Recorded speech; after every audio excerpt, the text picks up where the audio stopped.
Okay, forget everything you think you know about compact sedans. Hmm. I mean, the Giants, the Civic, the Corolla, all the traditional rulers of the road, they have a real, and I mean aggressive, threat coming straight out of China. They really do. We're talking about the GAC Empow 2026. This is a car that doesn't just promise, but actually delivers startling performance, premium sportiness, all of it wrapped in a package with a strictly economy price tag. It is the definition of a disruptor. Welcome to the deep dive. Yeah. You know, the source material you shared paints a picture of a car that is just an exceptional value proposition. It's fascinating. And what's interesting here is that the Empow isn't just trying to, slot into the existing market. It's aggressively aiming to capture buyers who prioritize modern specs and, this is critical, raw performance over decades of brand loyalty. So our mission for this deep dive is pretty clear. We're unpacking all the source material you sent to really analyze this Empow 2026. Does that styling, does that powerful engine lineup actually deliver on its promise? The whole economic sports sedan promise. Exactly. Or do the flaws, and we have to talk about the noise, the big reliability questions, do they ultimately undermine that incredible value it presents to you? Right. The Empow is, it's trying to create a whole new subclass. It's for the driver who wants their car to look fast and, more importantly, be fast without that huge financial hit of a premium badge. Let's start with the visual, because that is the Empow's first big statement. It really is. The design is just, it's undeniably dynamic and bold. You park it next to some of its more, let's say, visually conservative competitors. And there's no comparison. None. The Empow has a road presence they just lack. We're talking about that huge sculpted grille, the sharp lines, those slim LED lights, the huge psychological advantage in a segment that, usually plays it pretty safe. And that visual swagger is backed up by some serious mechanical substance.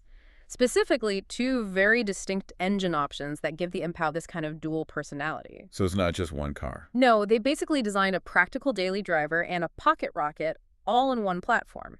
Okay, so let's start with the practical one, the standard performance level. Right.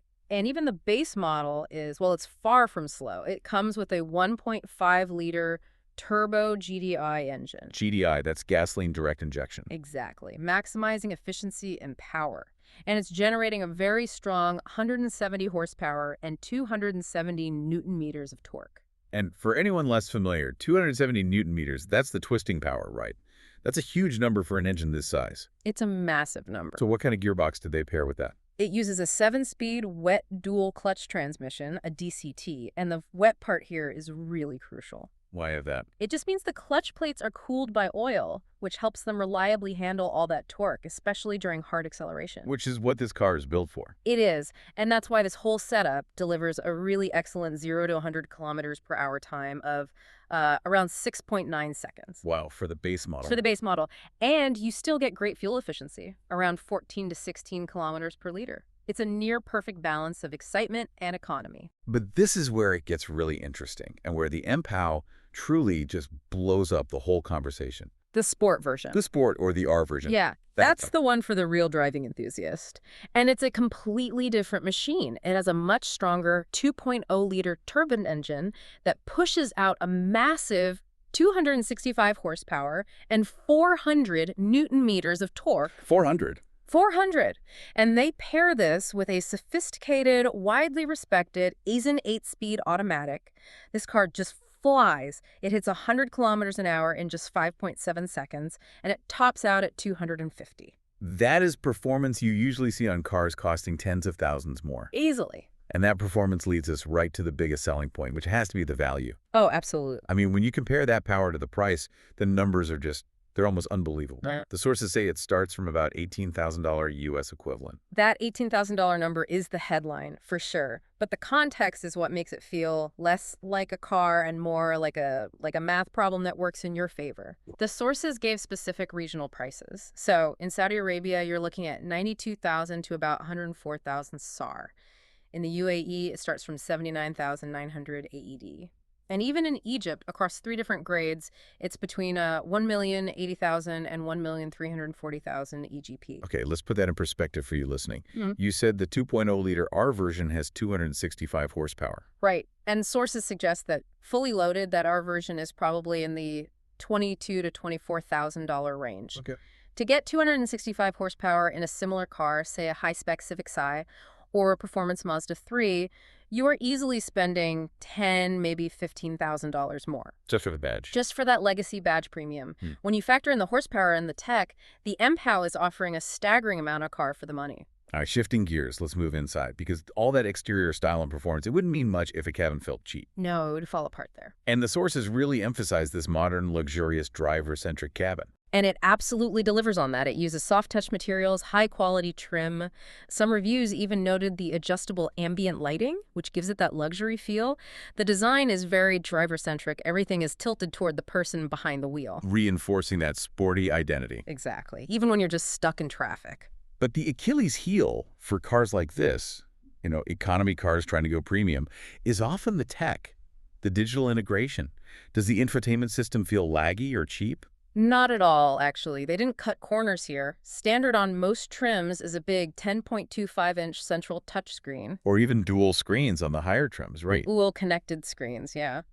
Reviewers praised the clear graphics, the quick response, built-in navigation, and they added a really practical feature, a wireless charging pad. Which is something everyone expects now. It really is. So what about connectivity? Is it some proprietary system or does it actually integrate with your phone? The sources confirm it has robust smartphone integration, often supporting both Apple CarPlay and Android Auto. But it is wise to note, as the sources did, that the exact availability can vary by region, but the capability is clearly there. All right, moving past the screens, comfort and practicality.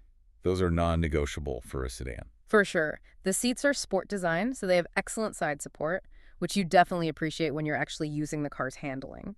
They use nice materials, leather or a fabric leather mix, and the driver usually gets electric adjustment. But the real battle in this class is always rear legroom. That's where so many sleek designs just fall flat.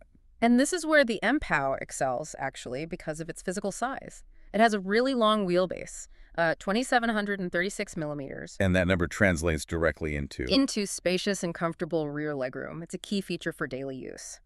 And for cargo, the trunk is practical, somewhere between 400 and 450 liters, and you get the standard 60/40 folding rear seats for bigger items. Okay, let's talk about the hard numbers. Safety. This is always the point of highest skepticism for any new brand. And the sources suggest the Empow 2026 comes absolutely loaded with a full ADAS package advanced driver assistance systems, with tech you usually find in a class above. That's completely correct. It offers a really top-tier suite of safety tech. You get adaptive cruise control with traffic jam assist. Okay. It's got autonomous emergency braking, AEB, which is crucial. And then systems to keep you centered, like lane keep assist and blind spot detection. Depending on the trim, you can get up to 10 airbags. So on paper, it's very safe. On paper, they are clearly prioritizing active and passive safety. Wait a minute, though. We've got this modern suite of 80s tech, which is fantastic. Yeah. But the sources explicitly state there are no major international crash test results available. And that's the hurdle. Isn't that the ultimate hurdle for any cautious buyer? I mean, doesn't the lack of IIHS or Euro NCKPD data just negate the value of all those airbags for someone who buys on facts? This brings us to the most important question of this entire deep dive. While the car uses what the manufacturer claims is a high-strength safety structure, the sources are explicit. Formal crash test results from the big international bodies are not yet available, so you are relying entirely on GAC's internal data. Which, in a segment where people buy based on the reputation of Toyota and Honda, that's a massive leap of faith. It's a huge leap.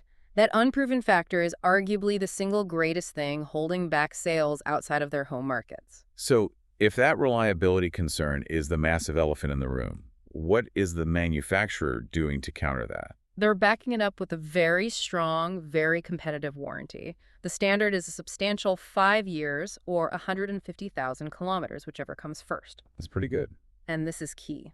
Some local dealerships are sweetening that deal even more, offering extended warranties that can push the total coverage up to 8 years. Wow. That level of coverage is a huge show of confidence. It's basically telling you, the buyer, we know you're worried, so we will cover the cost if we're wrong. It's an effective way to try and mitigate that unknown factor. Okay, so let's unpack this. Every car, especially one offering this much for the money, has trade-offs. Where does the Empow 2026 fall short, according to the sources? Yeah, we've got 4 key weaknesses, and they are directly linked to the car's sporty focus and its price. Okay. Let's start with noise isolation. This is the big, explicit compromise. Reviewers consistently said that the cabin isolation, or NVH noise, vibration, and harshness is not great at high speeds. So above what, 100 kilometers an hour? Exactly, 100 kilometers per hour and up. You get noticeable wind and tire noise coming into the cabin. So you get the speed, but you also hear it, which leads right to ride quality. If it's tuned for sport, comfort must have taken a hit. That's the second drawback. Because GAC tuned this for sporty handling, using a McPherson strut front and a multi-link rear suspension, the ride is just inherently stiffer. It's harsher than competitors that are engineered for comfort. So on bad roads, you're going to feel it. You're going to feel a lot more of the road surface, yeah. And this is where we connect the dots back to the savings, right? This stiffness and this noise, these are the cost-cutting measures that allow them to afford that powerful 2.0-liter engine and all that tech. Precisely. They invested in the performance, they saved on the sound deadening and luxury suspension parts. You get the speed for a low price, but you pay for it in acoustic comfort. Yeah. And then there's a major practical issue, especially for some markets, the low ground clearance. 120 millimeters, that's barely the height of a soda can. It is extremely low. Because of that sleek design, the clearance is between 120 and 123 millimeters. If you live anywhere with big speed bumps or steep driveways, this car suddenly becomes a high-stakes driving experience. You're going to be scraping. You're vulnerable to scraping. It really limits its practical utility. And finally, we have to circle back to the big one. Long-term dependability. Compared to its Japanese rivals, which are the benchmark, the long-term reliability, the cost of parts, and just their general availability, it's all unproven. Even with an 8-year warranty, you're still making a bet that GAC will have a huge parts supply chain in place 5 or 6 years from now. That uncertainty is the psychological hurdle. It is. That's what they're up against when fighting Toyota and Honda. So let's put the Empow in context. Let's compare it to the heavyweights, just to clarify who this car is really for. Okay. If you look at the Mazda 3, it offers a much more luxurious design, a more refined handling feel. It's the choice for the tactile driver, but its base engines are way less potent than the Empow's turbos. In the Civic. The Honda Civic is the untouchable benchmark for reliability and resale value. It offers balanced, predictable performance. The Civic is the safe, smart financial choice. Then you have something like the Nissan Sentra, which is a totally different philosophy. Completely. The Sentra is all about fuel economy, supreme comfort thanks to those zero-gravity seats, and a huge trunk. It's soft, quiet, and efficient. It's the polar opposite of the Empow's obsession with power. So when you put all of that together, the incredible price, the power, but also the stiff ride, the noise, the question marks, what's the final verdict from the sources?